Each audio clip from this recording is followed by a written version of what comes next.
We've called you this afternoon to raise one or two matters of great concern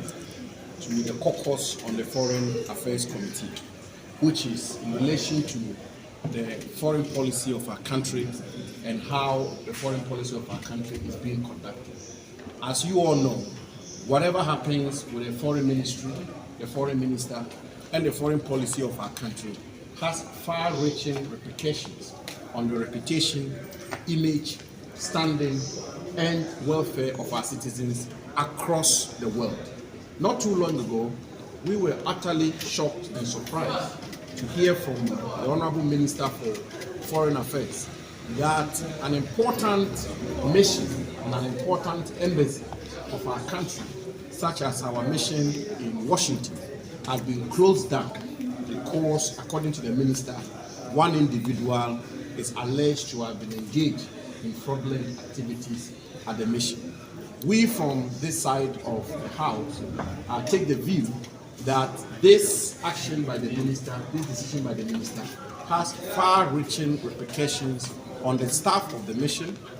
on foreign service officials of Ghana across the world and in Ghana,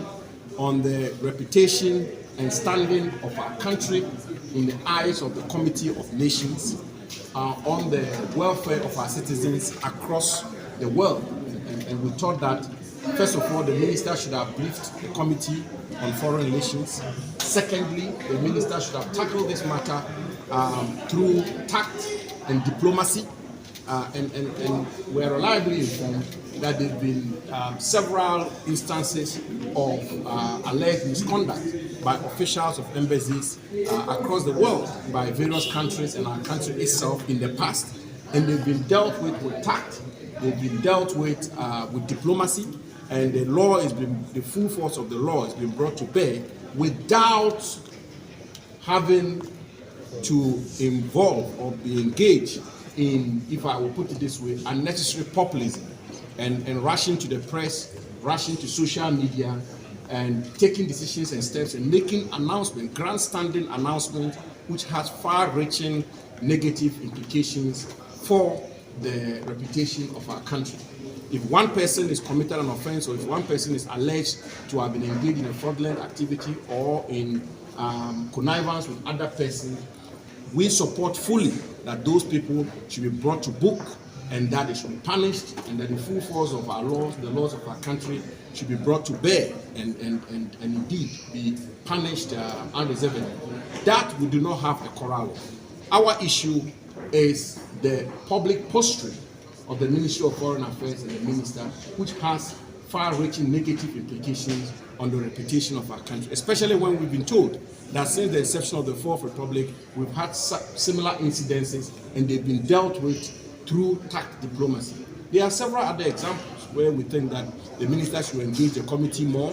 where we think that the minister should resort to quiet, tactful diplomacy. If I may say, it's just been 5 months, 6 months into the administration of President Mahama. He's just in the office for 3-4 months, so perhaps he's still adjusting. He's readjusting from the opposition way of doing things through the oral modus operandi to the arena of high-level international diplomacy, which requires tact, quietness, and diplomatic maneuvers. And so we are taking this avenue and this step to call on the minister and the Minister of Foreign Affairs to engage the committee a lot more. The chairman himself, we've been engaging the chairman and the majority side of the committee, and they also seems to be in the dark in some of these announcements and decisions which have been made, and that there should be a lot more thorough engagement to the committee, and there should be a lot more tact diplomacy as opposed to populism, as opposed to rushing to score political points, and as opposed to moving swiftly to social media to make announcements which do not augur well for the reputation of our country. I think examples about the number of days that a passport can be acquired in our missions today have all become subject matters of great controversy, and the issues of launching of chip-embedded passports and many other issues which are happening under the Ministry of Foreign Affairs, where one will expect that the highest standards of diplomacy, of quiet diplomacy, of tactful diplomacy will be adhered to. And so that's why we've called you, and we believe that with this press encounter, the minister will hear us, and the minister will engage a lot more, and the minister will take Ghana's foreign policy